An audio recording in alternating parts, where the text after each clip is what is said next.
विवेक रंजन अग्निहोत्री की तरफ से पेश की गई एक ऐसी फिल्म जिसमें कश्मीरी पंडितों के दर्द को जिस तरह से पेश किया गया है डॉक्यूमेंट्री के तहत साल 1990 के उस नरसंहार के बारे में इसमें जिक्र किया गया है।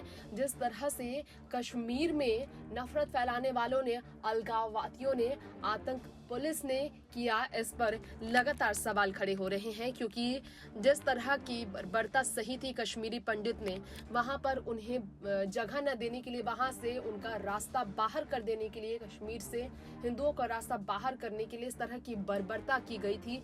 इस पर सवाल खड़े हो रहे हैं। तो बॉलीवुड डायरेक्टर की पत्नी ने कश्मीर फाइल्स का जिस तरह मजाक बनाया, लोगों का गुस्सा फूटना जाहिर है। जी हाँ, हम बात करना चाहेंगे इस बारे में जो कि शायद आपने सुना ना हो। द कश्मीर फाइल्स में दिखाई गई सच्चाई पर अनुपमा चोपड़ा ने स्टेटमेंट दिया है जिन्हें राशि नहीं आई। उन्होंने कहा कि 6 मार्च साल 2022 को मेरे पति, जो किसी भी तरह से राजनीतिक नहीं है, और मैं विवेक अग्निहोत्री की फिल्म द कश्मीर फाइल्स की विशेष स्क्रीनिंग के लिए गए। मैं झूठ नहीं बता रही। रास्ते में मैं यूं ही अपने पति से इस बात पर चर्चा करने लगी कि इस फिल्म में भी कश्मीरी हिंदुओं पर हुई क्रूरता को कमतर करके तो नहीं दिखाया जाएगा, ठीक वैसे है जैसा अन्य फिल्मों में किया जाता है। मेरे मन में ये सवाल था कि क्या वे इस्लामी नारों रालीव तलासीव गैलीव, यानी कि इस्लाम अपना, भाग जाओ या मरना के लिए तैयार रहो, को दिखाई जाएगी। मेरे मन में सवाल थे, क्या वो मुस्लिम बहुल कश्मीर में काफिरों के खिलाफ नारेबाजी को दिखाएंगे? क्या महिलाओं, भारतीय तिरंगे को फाड़ने वाले हिंदू महिलाओं का साथ होने वाले दुर्व्यवहार और बच्चों के साथ होने वाले बर्बरता, इस्लामी कट्टरपंथी की सच्ची को इस फिल्म में दिखाया जाएगा? क्या वो इस तथ्य को अपनी फिल्म में दिखाएंगे कि क्रूर इस्लामी कट्टरवादी कश्मीर को हिंदू मुक्त करना चाहते थे, लेकिन वो चाहते थे कि हिंदू महिलाएं वहीं रह जाए ताकि वे अपना गुलाम बना सके? ये सब सवाल मेरे दिमाग में घूम रहे थे। ये अनुपमा चोपड़ा ने कहा। बंगाल छोड़ने के बाद दिल्ली में नहीं, पिछले साल 2021 में वहां हुए विधानसभा चुनाव के राज्य में राजनीतिक हिंसा के बीच ममता बनर्जी ने सीआईडी के मामले में मुझे फंसाने की कोशिश की थी। मैं दिल्ली आ गई, इसलिए अभी मुझे शहर के यातायात के बारे में बहुत अधिक नहीं पता। सिनेमा में हम आगे की सीट पर बैठे थे। फिल्म में कश्मीर की आजादी पर बात करते हुए बेहद अभिनेत्री एक्ट्रेस पल्लवी जोशी को देखा, जो अपने किरदार में बिल्कुल अरुंधति रॉय की तरह प्रतीत हो रही थी। द कश्मीर फाइल्स में एक्टर दर्शन कुमार एक युवा कश्मीर छात्र की भूमिका निभा रहे होते हैं। ये भी बताया कि वो इस फिल्म में एक वामपंथी प्रोफेसर, जिसका किरदार पल्लवी जोशी ने निभाया है, उसकी प्रोपेगेंडा भरी बातों से प्रभावित है, लेकिन अंततः उन्हें अपने लोगों के नरसंहार के इतिहास का पता चलता है।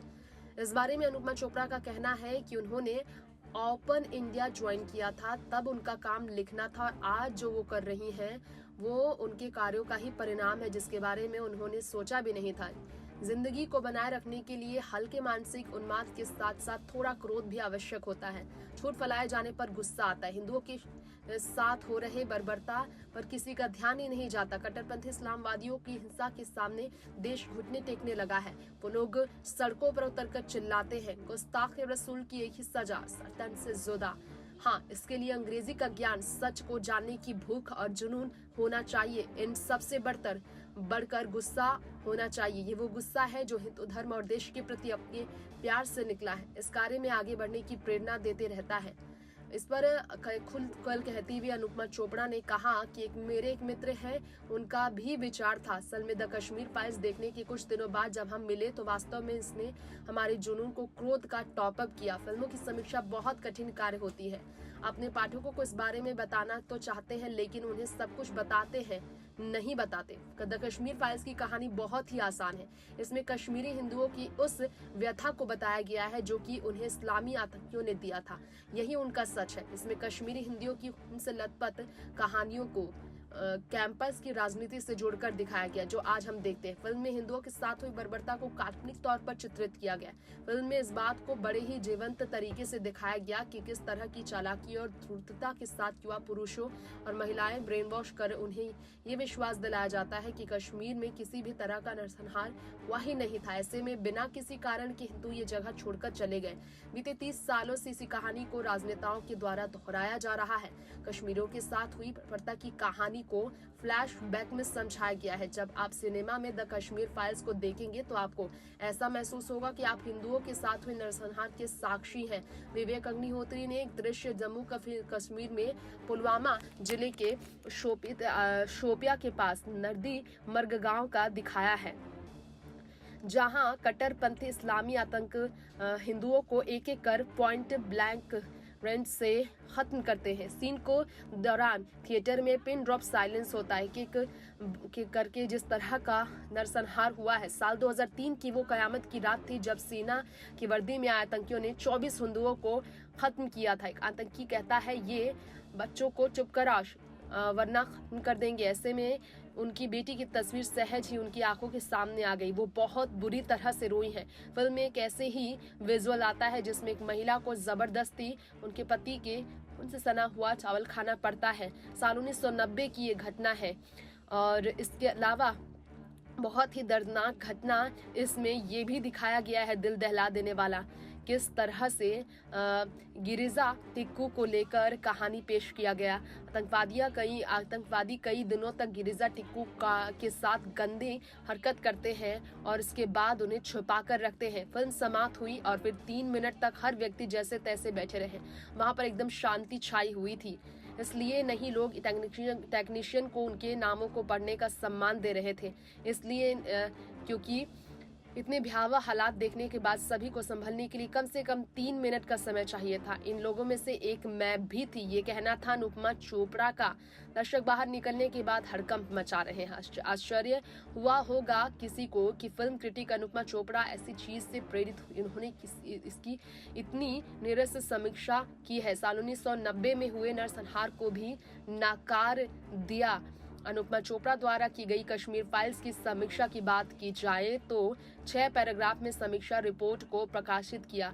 उन्होंने इस बात को नकार दिया कि कश्मीर में कभी हिंदुओं का नरसंहार भी हुआ था। हिंदुओं के नरसंहार को सिरे से खारिज करते हुए अनुपमा फिल्म को प्रोपेगेंडा या इससे भी बेहतर संशोधित ड्रामा करार दिया। उन्होंने कहा कि फिल्म में बड़े पैमाने पर नरसंहार और पलायन को दिखाया गया है, जहां हर हिंदू एक दुखी यहूदी और हर मुस्लिम एक हत्यारा नजर आ रहा है और उत्पीड़न और प्रताड़ना की कहानी का नाटकीकरण करना कोई बड़ी समस्या नहीं है। इसे उकसाने और आज की सुरक्षा को देखते हुए डिजाइन करना बड़ी समस्या है।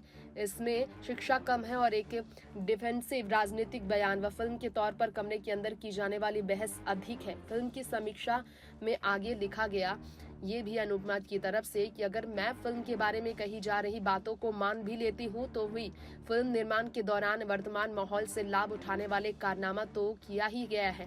विस्थापित पीड़ितों के साथ सहानुभूति के बजाय हिंदू राष्ट्रवाद की वर्तमान लहर के साथ इसे जोड़ा गया है। वास्तविक जगह की समझ या जिज्ञासा को त्याग कर इस सिनेमा का लेखन केवल 2 चरम तरीके से किया गया, शब्दों का जाल बुनकर और टॉर्चर की तरह की हालत दिखाई गई है। अनुपमा अपनी समीक्षा में ये भी कहती है, इस बात का यकीन नहीं होता है कि इस फिल्म में मुस्लिमों को अधिक नाराज होना चाहिए या फिर हिंदुओं को जो सांस्कृतिक शवों के रूप में खत्म हो गए। फिल्म समीक्षा दावा करते हैं कि ये फिल्म निर्माता की कलात्मक थ्योरी पर आधारित है। समीक्षा को देखते हुए पता चलता है कि अनुपमा बहुत ही ज्यादा चालाकी से इस्लामी आतंकियों को विद्रोही साबित करना चाहती है, लेकिन मजबूरी में वे आतंकी कहती हैं ताकि उन्हें खारिज न किया जाए। कश्मीर में हिंदुओं के अतीत के वैभव पर भाषण देकर जेएनयू के छात्रों का दिल जीतने वाले कैरेक्टर कृष्णा के बारे में लिखते हुए अनुपमा चोपड़ा ने कहा कि यह सच नहीं था, क्योंकि जेएनयू के छात्रों को 6 मिनट में हिंदुओं के नरसंहार के बारे में एहसास ही नहीं हो सकता था। औसत बुद्धिमत्ता वाले जेएनयू छात्र के प्रवेश की लंबी प्रक्रिया, लेकिन इस पर हम बाद में बात करेंगे। अनुपमा चोपड़ा की कचरा समीक्षा को खारिज किया गया। जी हाँ, समीक्षक ने इस बात का खुलासा किया कि उनका उद्देश्य ये नहीं कि 6 मिनट में जेएनयू के छात्र अपने विचारों को बदल दें, लेकिन इसका तथ्य ये है कि फिल्म में विवेक अग्निहोत्री ने साल 1990 में हुए केवल नरसंहार को ही नहीं बल्कि पलायन को भी दिखाया। इतने घटिया तरीके से फिल्म की समीक्षा करने वाले एंटरटेनमेंट पत्रकारों के उज्ज्वल भविष्य की कामना नहीं कर सकती, लेकिन शायद लेखक संयुक्त राष्ट्र के मुताबिक लेखक को नरसंहार की परिभाषा को देखना चाहिए।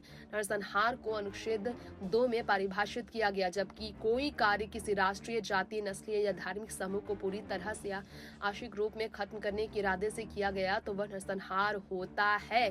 जैसे किसी समूह के सदस्यों की कहानी को खत्म कर देना, जिंदगी का अंत कर देना, जीवन की सामूहिक स्थितियों पर जानबूझकर थोपना, तरह तरह के इसमें स्टेटमेंट्स है जिसका जिक्र करते हुए लंबा समय निकालना पड़ेगा। नेक्स्ट 9 न्यूज़ से तृप्ति की रिपोर्ट।